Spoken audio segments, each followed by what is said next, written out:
Okay, welcome back. And where did we leave off last time? I should have asked that before we turned the camera on. I know you're thinking he should have known that before we turned the camera on. The bank, okay. Anything else? So is a bank constitutional? Did we decide?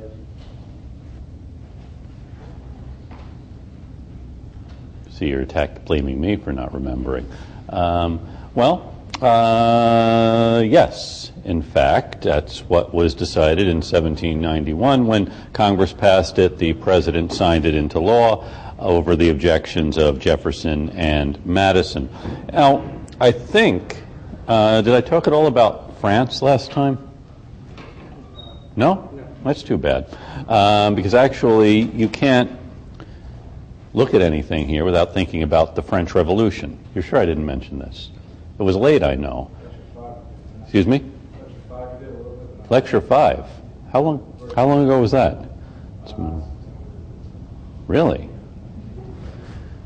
Karen, did I mention France last time? Okay, well, just to catch us up, since no one here seems to remember it, I'll talk about it again. I'm not going to blame you. I remember talking about this. Might have been another year I mentioned this to a class, and somehow it's embedded in my mind. Okay. In France in 1789, there's a beginning of a revolution. And this will color everything that happens in the United States in the 1790s. It divides opinion in ways no other issue does. The bank, big issue. About the interpretation of the Constitution. The French Revolution becomes a more profound problem for Americans as they debate whether the French are doing a good thing or not. Certainly Americans believe people have a right to form whatever government they choose, but in France, I'm not here to. Does anyone here have strong feelings about the French Revolution? By the way, do you? I thought you were about to say, yes, one side or the other. Well, what happens in France? Okay, I'll tell you what happens in America first. John Adams, did I mention John Adams writing a long book about what the problems in France? Okay, see, now this is ringing a bell. Discourses on Davila and how France is headed for big trouble because when there is a political vacuum, some strong man will come in and seize power. And I think you pointed out that's exactly what happened in France. You or someone sitting in that general area, the smart area of the class, which I see is kind of vacant tonight. Those folks at home remember all of this. France, Adams says France is heading for trouble, and this irritates people who think, well, the French are on the right track, doing the right thing, throwing off the monarchy, creating the world anew. And Thomas Paine writes a reaction to Edmund Burke at a British politician's pamphlet, Reflections on the Revolution in France. Paine's is a vindication of the rights of man, and you see this division of opinion about whether what the French are doing is good or whether it will lead to a good thing or not. Adams wasn't saying the French should have kept the monarchy because I love monarchs. He's saying this is the government the French have had. They're not used to creating a democracy, and the way they're going about it is all wrong. By the way, this is not the first time John Adams has tangled with French philosophers. In the 1780s, a French philosopher named Turgot had written a book saying the Americans are going about creating a constitution all wrong because they have these states. What they should do is get rid of the states, have a central government, because a central government is really the way to go if you want to get anywhere. And the American constitutions also are wrong because they haven't adopted unicameral legislatures, which also would be a great thing. A single house, the voice of the people. This is what should happen. And so Turgot wrote this book basically blasting the American state constitutions and the Americans for having states in the first place when what they should have is a centralized government.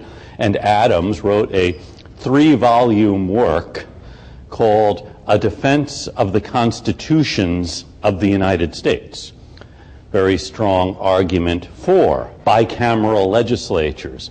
So for those of you who did not get enough reading Adams's 5-page Thoughts on Government, I can recommend his 3-volume treatise on the value of bicameralism, separation of powers, and other things.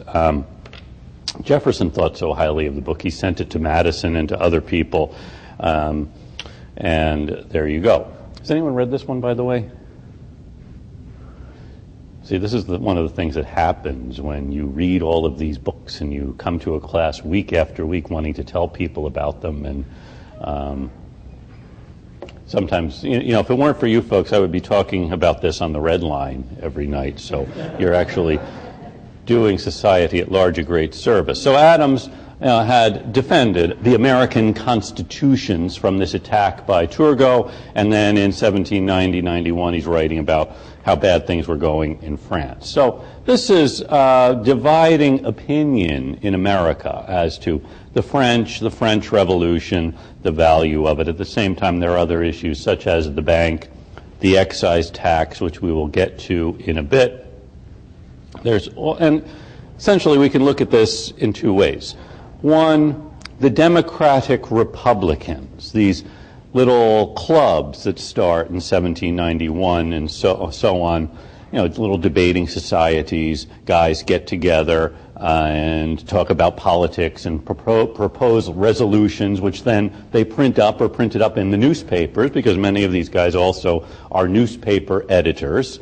And if you're a newspaper editor, your main goal is to sell newspapers. So you have a group of folks who think the same way, and so they'll all buy the newspaper, and you'll print resolutions from Democratic, Republicans, and other places. You see this as the cause of liberty, and so on. And on the other side, you also see threats of monarchy. So it's great to have a target. Like John Adams becomes a great target, guy who proposed titles. Now he's saying the French shouldn't abolish the monarchy. He wants to be the Duke of Braintree. That becomes the label that is continuously given to him. And then on the other side, folks think, well, wait a minute. The French are destroying established order, abolishing religion, doing other kinds of things which are going to lead to trouble for them. And people here who support the French Revolution quite possibly have the same goal, doing away with all established government, abolishing religion, and so on.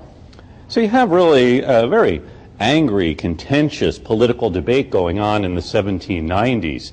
Perhaps the most contentious decade in the history of the country. I don't know, I've just been trying to think if there's been another. Well, the Civil War, I guess, is pretty contentious. Okay. So anyway, this hangs over domestic politics in a way very few other international crises have.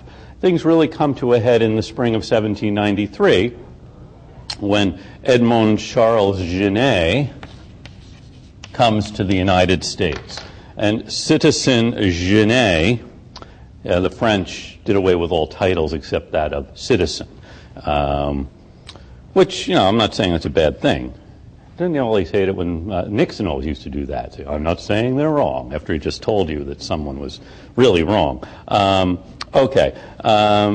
Genet arrives in South Carolina and makes his way to Philadelphia, and this poses a big problem for the Washington administration. Genet is the minister sent by the French government, and he's not just coming on a courtesy call. He is coming because France and England now are at war.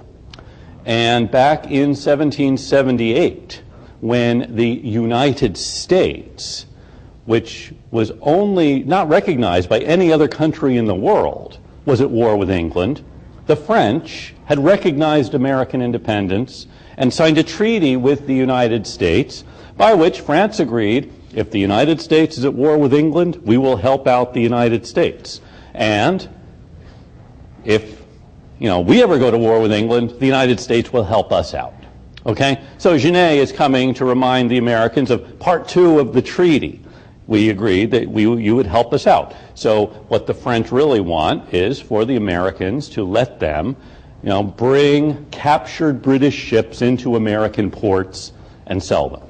And to help out in the West Indies with these islands that the British had, which the French wanted, just as back in 1778 and 79, there had been islands that the French had and the British wanted, vice versa. So the French want the United States to go to war against England to help them out. So as Genet arrives in South Carolina, there are tumultuous welcomes to the representative of the French Republic, the vindicator of the rights of man, sharing with Americans this idea of people's liberty to create their own governments. So great public enthusiasm for Genet. What should President Washington do when Genet arrives in Philadelphia? Acknowledge the 1778 treaty and declare war on England? As I recall, some of you were quite enthusiastic about the French Revolution last week, so this is your opportunity, really, to show your enthusiasm. Yes? It seems to me that, it will be, Washington will definitely not want to go to war with England right now. Why is that? Why wouldn't Washington want to go to war with them? Excuse me? Last time I checked, he's still in a lot of debt. Yeah. Going to war without debt. Country is in debt. Country does not really have any kind of military force, hasn't been able to get the English to give up their posts in the, excuse me? It's vulnerable. That's a good word for it. Think about it.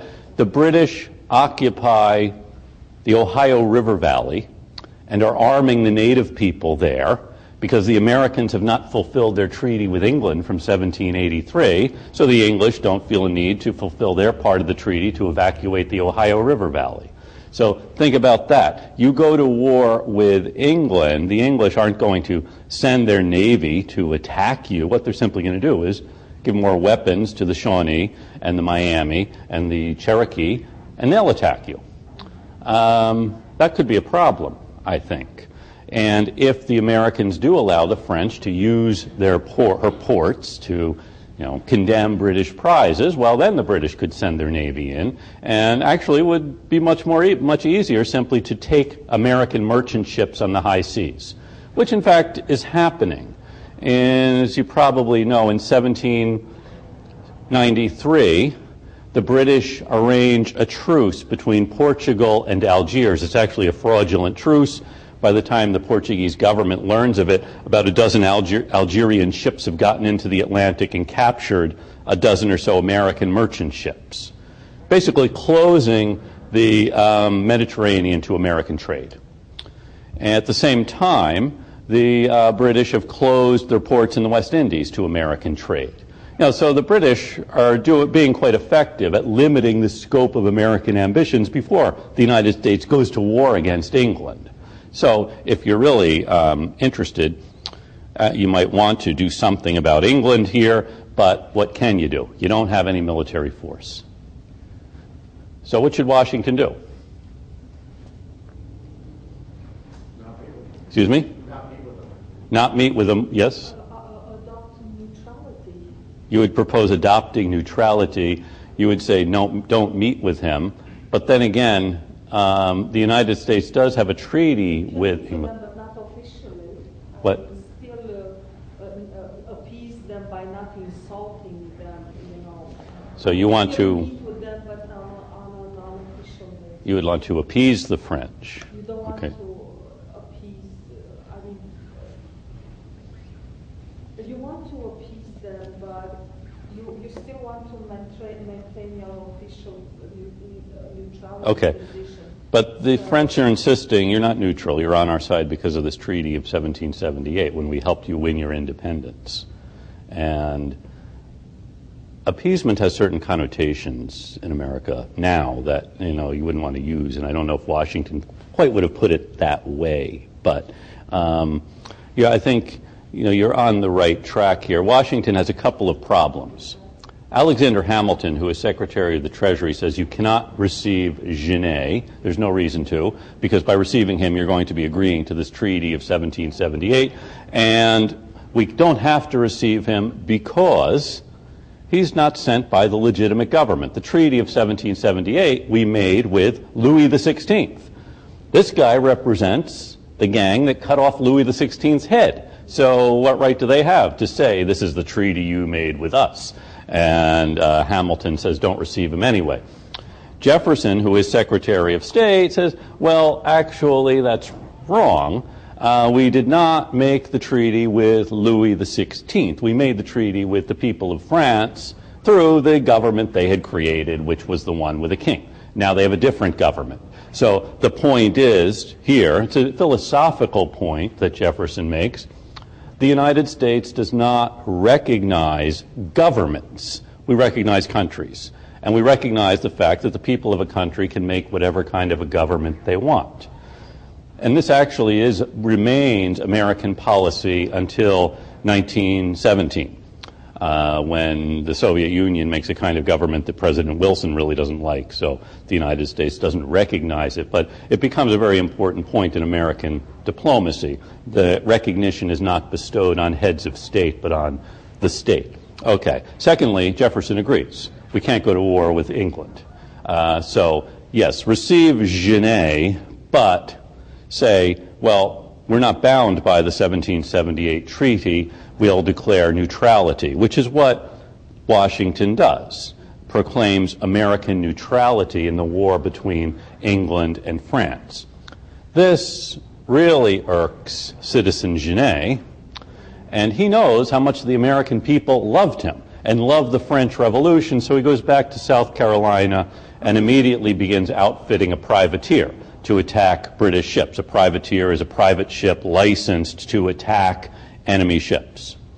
And so Genet, knowing Americans will be eager to sign up to attack the English, starts outfitting a privateer in South Carolina. Should Washington do anything about this? Yes. You say he's not allowed to do that, yes? Don't interfere into our affairs. Okay. What about this idea the president has said, we're neutral, and this guy says, well, the American people disagree with you. Yeah, I can say that. Well, he tells the French to recall Genet. They want a different ambassador. This is something you can do when you're a head of state, to say, we don't like this guy. He was sent into an official position, and then he's just Yeah, okay. into Sure. American affairs. Yes. So you can do as an ambassador. So Washington does try to send him home, but Genet won't go because by the time the recall is insisted upon and the French government does recall him, it's a different government in power, and they're not the faction to which Genet had belonged.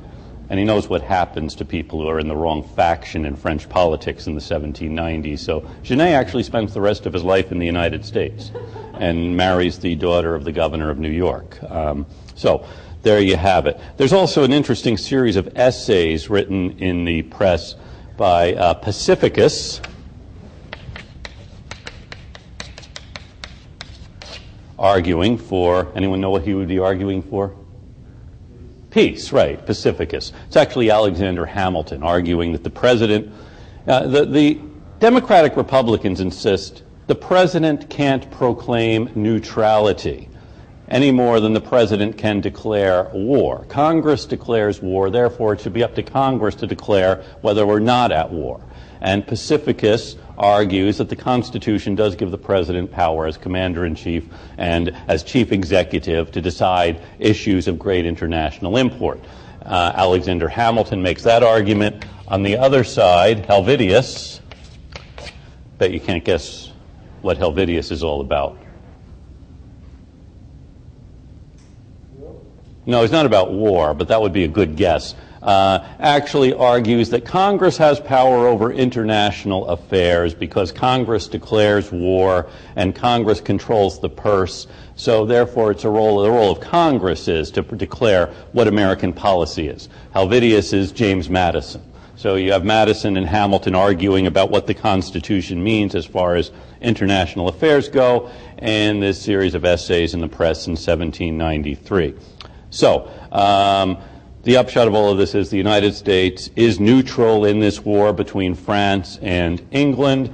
There is great political tension inside the United States. The Democratic Republicans tend to support the French in their war against England. The Federalists tend to support England, although actually the Federalists are neutral, officially neutral. And we'll see. It's kind of a Democratic Republican libel that they're tilting toward England, I suppose. Okay. This is, by the way, 1793, tumultuous year, and Washington in 1792 had not wanted to run for re-election. He was thoroughly tired of being president and these kinds of political squabbles. Also, he nearly died in a yellow fever outbreak, and he was just tired of it. He wanted to leave. And he actually went to Madison and had Madison draft a farewell message that Washington would issue announcing why he was leaving office. And Madison wrote a very nice 7-paragraph or so farewell message calling on the people of the different sections of the country to bind themselves together because they all benefited from their connection with one another. And then before Washington could issue his farewell message, he broached the idea to the Secretary of the Treasury, Alexander Hamilton, who said, absolutely, you cannot leave at this point because we don't know who would replace you, and we need you at the helm. And he also broached the idea to the Secretary of State, Thomas Jefferson, who said much the same thing. So you have these two guys who did not agree on anything, agreeing that Washington had to stay where he was. So he did. Jefferson was afraid that with Washington gone, Hamilton would have too much power over affairs and wanted to avoid that, and Hamilton knew that anyone other than Washington wouldn't be able to do what needed to be done, and so Washington stayed. Then, much to his chagrin, Jefferson retired, went back to his plantation in Virginia. And John Adams thought this was a bold political stroke on Jefferson's part. He wrote how these political mushrooms grow so well in the shade.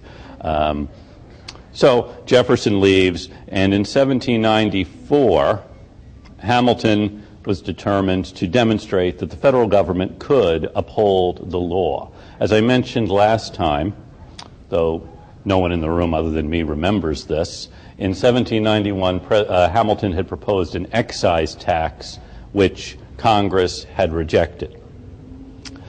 Then Hamilton discovers an $800,000 shortfall in the government revenues, and so pushes through an excise tax, a tax on whiskey. And the whiskey tax will be collected mainly, well, exclusively where whiskey is produced. I think, did I talk at all about whiskey production last week? Okay, boy, you remember whiskey, but you don't remember the French. So the whiskey tax is going to require tax collectors to go out to the frontier and inspect stills and do that kind of work of looking into how much whiskey is being produced. And what happens on the frontier is quite astonishing. And by the frontier, I mean places on the other side of the Appalachian Mountains, places like Pittsburgh and Kentucky and these other areas which have only recently been settled. The tax collector's house in Pittsburgh, or actually a political figure friendly to the administration, who has accepted a position as tax collector, has his house attacked the same way the houses of people like Thomas Hutchinson and Andrew Oliver were attacked in Boston 30 years earlier. The folks, yes, sir. Just out of curiosity, what is the tax? Excuse me? How much is it? The tax isn't much. I'm sorry, I don't have the figure with me here. Does anyone have the figure for the whiskey tax? It's a tax per gallon of whiskey that you produce. The assumption is if you're producing whiskey, you're producing it for sale. And it will be paid in hard currency, okay, as opposed to paper money.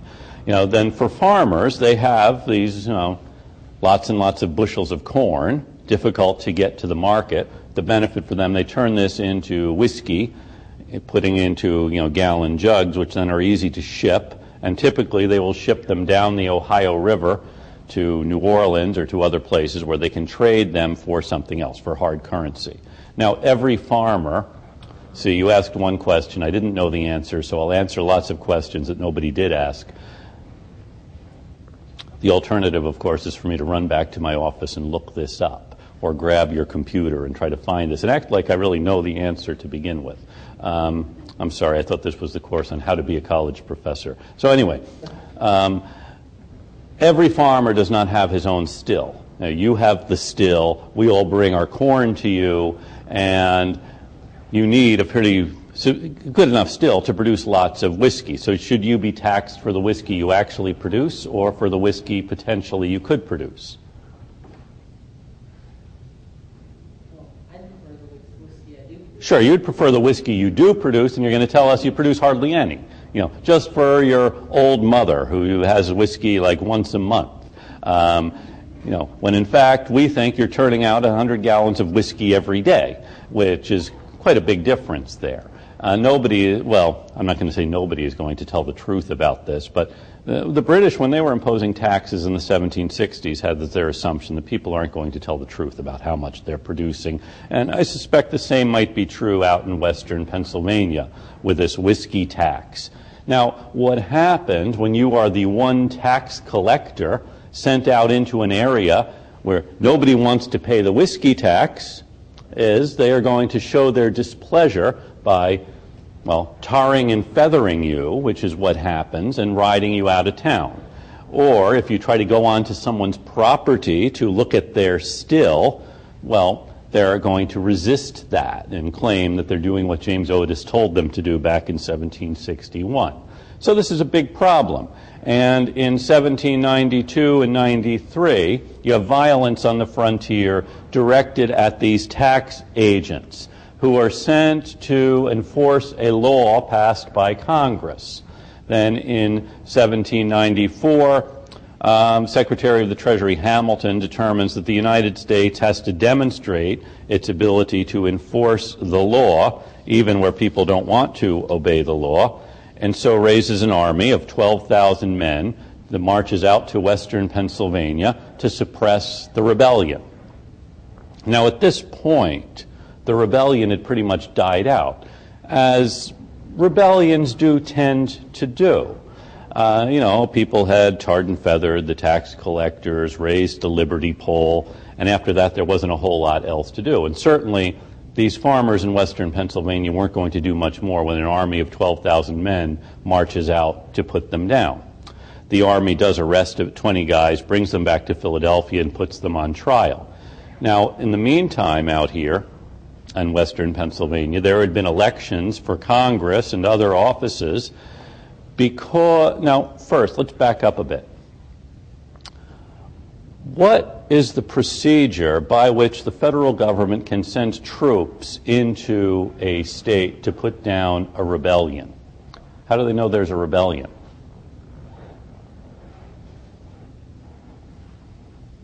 At that time? Well, I think it's the same now. Suppose Massachusetts rebelled. How would the president know this? Well, that's what he might do, send the National Guard, but can he just say, hey, I think there's a rebellion going on in Massachusetts, I'm going to send the National Guard? Excuse me? Well, how would he know the size of the crowd? I mean, he's...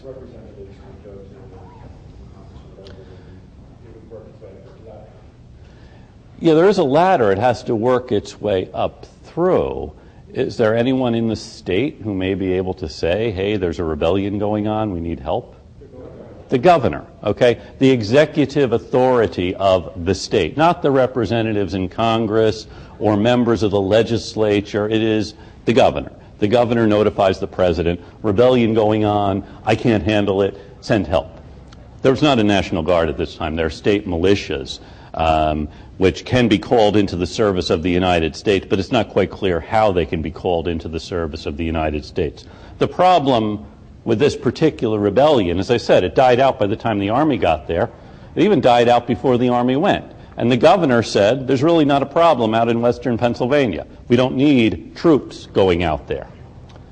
I'll tell you, he said, what our real problem is, and that's the war with the Shawnee and the Miami that's going on just past the Ohio River in Ohio. And in 1791, the United States had sent an army of 1,200 men to go fight the Shawnee and the Miami out in what is today Ohio. And does anyone know what happened there?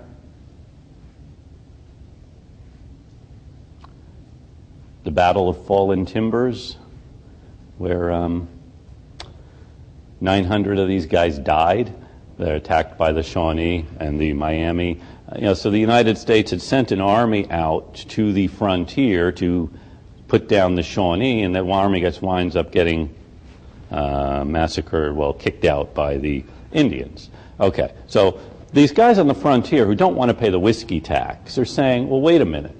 You want us to pay taxes to support this government that can't defend the frontier. Well, what kind of a government is that? And this, I think, is one of the underlying issues here. Maybe I shouldn't have talked about France. I should have talked more about fallen timbers and what's going on the frontier here. That these guys say, well, wait a minute, the government is ineffective. Why does it really want it to tax our whiskey? It's because it wants to get control over us. And, well, to what end? And it doesn't escape their notice that when these guys, these frontiersmen, wanted help, it came in the form of 1,200 soldiers, and now when the government's mad at them, it comes in the form of 12,000 soldiers. So it's an interesting thing here. And so you had these elections out in western Pennsylvania. As I mentioned, okay, so backing up again. The governor of Pennsylvania says, we don't need any troops. There is another way the United States, if it really has a desire to put down a rebellion, can do so, and if the governor is recalcitrant, and that's if the courts aren't functioning. And happily for this attempt to put down the whiskey rebels, Justice James Wilson of the Supreme Court says, the courts aren't functioning in western Pennsylvania, we better send an army. And so the army goes off to put down the rebellion. I should mention two things about the army. Does anyone know more about this whole story, by the way? If so, you're probably aghast at the way I am butchering it. One, the army sometimes is called the Watermelon Army because it marched out to western Pennsylvania at the end of the summer, and all they found were a lot of ripe watermelons. Two, leading the army was, anyone know who? Not Jackson, no. Alexander Hamilton leads the army, Secretary of the Treasury, leading men off into battle. I don't think it's happened since. Could mention that to the Secretary if you see him, that this could be something to do. No, okay, so there had been congressional elections and state elections here as this army is rounding up folks who had been violating the law, and the elections were declared null and void because, of course, there had been a rebellion going on at the time. And one of the key players in the rebellion is a man named Albert Gallatin. Gallatin was an immigrant from Switzerland, speaks with a very heavy French accent. Had come out around 1780 or so during the Revolution and lived out in western Pennsylvania, and thinks that the whiskey tax is a violation of, if not a constitutional right, certainly is a violation of political rights of people not to be taxed excessively. And on the other hand, he doesn't support a rebellion. However, Gallatin is on the list of people not to be pardoned if he is caught. And when the elections were declared null and void, Gallatin, they have to have new elections, and Gallatin, great political organizer, makes sure that everybody who had been elected in the previous round of elections gets elected again, whether they were on his side or not. So you have this new elections in western Pennsylvania in 1794. Same folks are elected who had been elected last time, and Washington, in his annual message at the beginning of 1795, thinking about this turmoil in France, and here you have had this challenge to the authority of the federal government in the United States, and that the United States has been able to put down this rebellion with relatively little bloodshed or turmoil. He praises the American people for this, but blasts what he calls self-created societies, which have stirred up opposition and made people think that they could defy the government. Self-created societies, these democratic Republicans who keep passing resolutions, publishing their speeches, saying the whiskey tax is unconstitutional, we don't need to pay it. Who here likes self-created societies that set themselves up in opposition to the elected government? Good, no one does. You do. Kind of. The House of Representatives, in its response to Washington's message, actually praises the citizens, enlightened citizens who are mobilized and express themselves. Madison wrote this message of the House of Representatives, and you have this political division going on between the Federalists, who are elected, see themselves as the elected government. They don't see themselves as a political party that happens to hold office at this point. They see themselves as the elected government. And once you, the citizens, have elected us, you should leave us alone and let us govern you, which is what you elected us to do. Right? I mean, what is the role of citizens in a society that is governed by voting, by representatives? It's to elect the representatives and then let them represent you and not keep telling them what you think they should do. You elect a president and you should let him do his job and not keep telling him that he's doing the wrong thing or should do something else. Right? We should speak up when But what if you don't know everything? That's the point here. This keeps coming up in the 1790s, this issue of what your role is once you have cast your vote. Is it to keep telling these people, why would you vote for them if you don't trust them? Now that's the problem President Washington and I have. You vote for these people, then you constantly agitate for them to do things. Well, why would you vote for someone who doesn't know what he should be doing? And perhaps his judgment is better than yours. Right? You're looking more doubtful now than a minute ago. Yes? Is there argument to this in letters from a Pennsylvania farmer? Not those over whom government is reasonably and equitably exercised, but those who live under a government so constitutionally checked and controlled that property is made against it being otherwise exercised? Like, aren't they saying there that the proper citizen should be a part of the government that doesn't overbear? Right. It has the proper controls. I can see the Pennsylvania farmer would say that. This comes up again in a debate over a treaty with Morocco. Okay, and treaty with Morocco, president sends a bunch of documents to the House of Representatives and says, I'm not sending everything because some of them contain diplomatic dispatches or conversations between our consul and others. We wouldn't want to have those become public. And Congressman Madison is incensed because the executive office is withholding information from the people's representatives. How can the people govern themselves, Madison asks, if they're not given all of the information they need? And how can they? On the other side, one of the Federalists says the people have a right to be governed well as to govern themselves. And if by governing them well, we're not going to tell them everything the consul in Tangier said, so be it. Who's right? Madison or Washington? How much do you people want to know? How much right do you have to know things? And why are you going to vote for this guy if then you don't trust him? And this is why Washington found being president such a pain, that is such a difficult thing, such an ordeal. Because you constantly have these questions about what you should be doing, and you should have done this differently.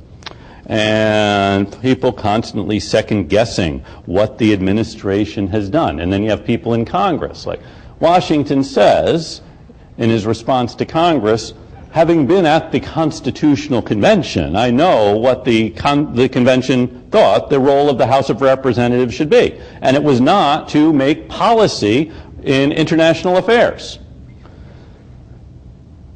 Since the guy who was raising the objection was James Madison, who also was at the Constitutional Convention, Madison could have taken that the wrong way. Now, while we're on this subject of international affairs, a couple of other things happen that are of interest to us, thinking about this political evolution happening in America in the 1790s.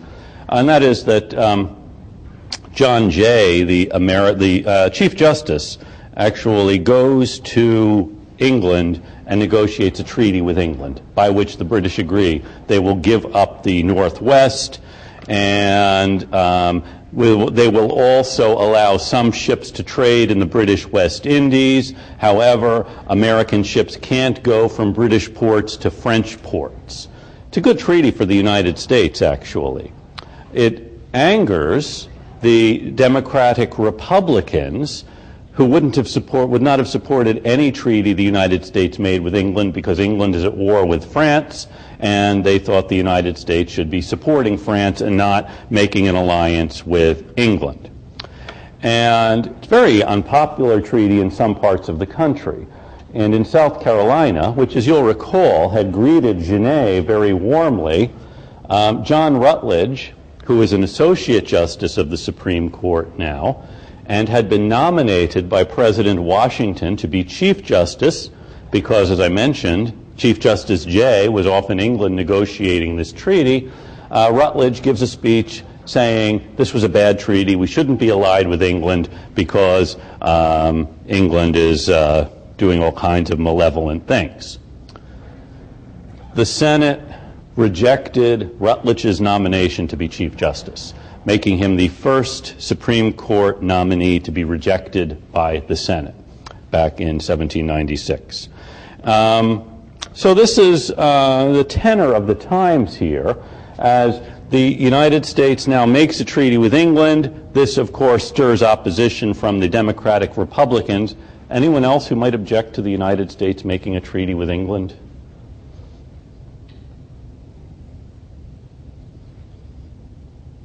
How about the French?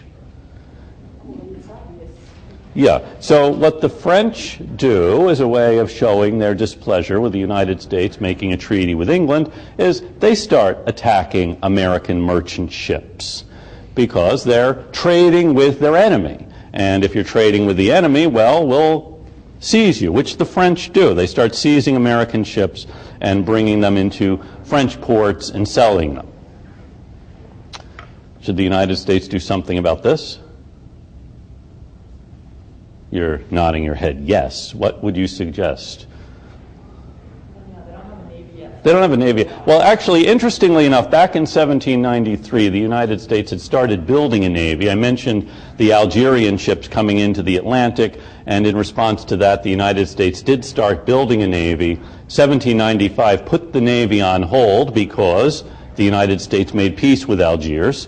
And then in 1797, when the French start attacking American ships, the United States says, hey, those ships that we have, started building, we'll finish them now. So that's one thing the United States will do, but it takes a long time to build a ship and man a ship and then get it out into the oceans to start attacking ships from a country that has a lot more ships than you do.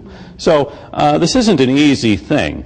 This isn't an easy decade, and I think I don't know if any of us would want to stay in the executive office with all of this stuff happening. So I give Washington a great deal of credit for doing this instead of going back to the farm. Any questions on this? Okay. Let me just mention before we break another development here. From reading all of the Federalist, Anti-Federalist essays where the mischief of faction was brooded about, that most of these guys took a very dim view of parties. And as I've said, the Federalists did not consider themselves to be a party because to them, being a party was a bad thing. They are the government. And if you're a party, you're not the government. You're just a faction that wants something. And Madison, almost alone among the wise men of the time, comes to see that parties might not be bad things. In fact, they may be natural things. And in mid-1790s, he wrote a series of essays that appeared in the press explaining the evolution of parties. And he saw that, in fact, there had been several different party alignments over the short course of American history. In 1776, there had been, in fact, a party alignment over independence. That is, there were people who supported independence and people who opposed it. all across the country. In each of the 13 states, there were folks on each side. And then this network broke down because independence was achieved. So there's no longer a reason to go around saying, you know, we're the Whigs or we're the Patriots. Certainly you wouldn't go around saying I'm a loyalist. Probably you had your property seized and you're now off in England. So that breaks down, and then another party system emerged in the mid-1780s. As Madison wrote, there were parties then in abundance, but mainly they were local parties. Each state, there were particular issues that divided people. People would be on one side or on another. And they don't have any national issue that brings them together or divides them the way independence did. But yes, in each state, there had been parties. And Madison, of course, had been involved in politics in the 1780s, so he knew what the different political alignments had been in Virginia and Maryland, and he knew people from other states who had similar party alignments based on local issues, which happens quite frequently. And then in 1787 and 88, there was another party alignment, this time over ratifying the Constitution. He says everyone remembers this one because all of us were part of it. You know, this is only about 6 years earlier. And this party alignment ended with ratification. That is, there had been small, important issues that had created temporary alignments across state lines. So that particular party alignment ended when the Constitution was ratified, and then another division began, not immediately, but over the various proposals of the Washington administration, over the bank, over the excise tax, over relations with France and England. And this difference, Madison wrote, he saw these, each group didn't go around calling itself, we are the Federalists, because the Federalists didn't say they're Federalists. They just said we're the people elected to run the country. The other side didn't say they were anti-Federalists because they had in fact been Federalists when they supported ratifying the Constitution. So they called themselves Republicans. They wanted a republic, as opposed to what they now were saying this other group wanted. Adams that thought that the French should keep the monarchy, so they might call them monarchists. You have these different party alignments happening. The anti-federalists, Madison said, the anti-republicans, he's basically calling anti-republican the people who are running the country. And they're not going to say, yes, we're anti-Republican, because they insist they really are Republicans. They just have different policies from these crackpots who want to destroy all established government. And if you, a Republican, are going to accuse these folks of being monarchists, they're going to accuse you of being an anarchist or someone who simply wants to do away with all established government and order. They don't pull any punches here, because the stakes are quite high. You know what's happening in France. Do you want that to happen here?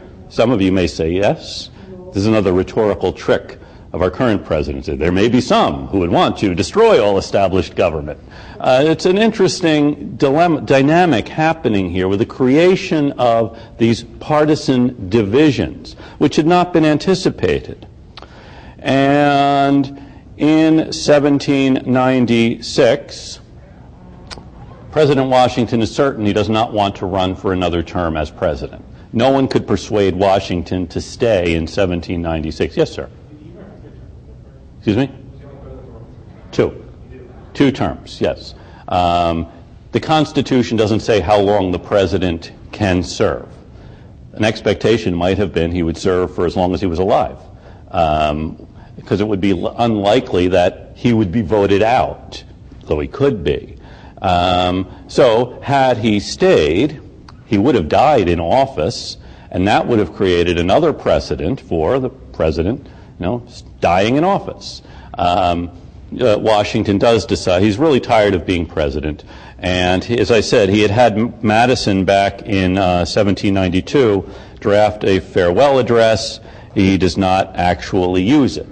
In the late summer, early fall of 1796, he pulls this out, gives it to Hamilton. he and Madison no longer are on speaking terms, and says, punch this up. And so Hamilton does. He takes the farewell message and adds quite a bit to it. It had been relatively short, but Hamilton expands it quite a bit to address what Hamilton and Washington now see as some of the big problems facing the country. And one of the biggest is this problem of faction and of, how to put this, this problem, the mischief of faction, which Washington sees as being really pressing here in the country. So, why don't we take a short break, and when we come back, I will warn you about the mischief of faction.